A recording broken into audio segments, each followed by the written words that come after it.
In this video, I'm going to show you real quick how to reset the oil life indicator on a 2022 Ford Escape.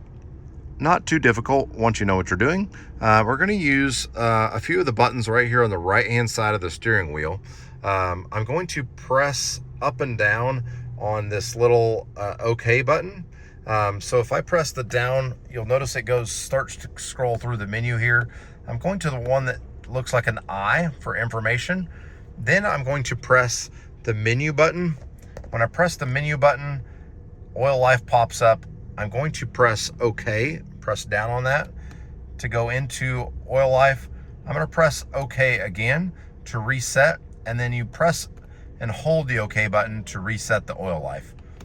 Now you'll notice that the oil life has been reset back to 100%. That's all there is to it. Pretty simple. If you thought this video was helpful, give it a like, comment with any comments, and subscribe to help us make more videos just like this. Thanks for watching.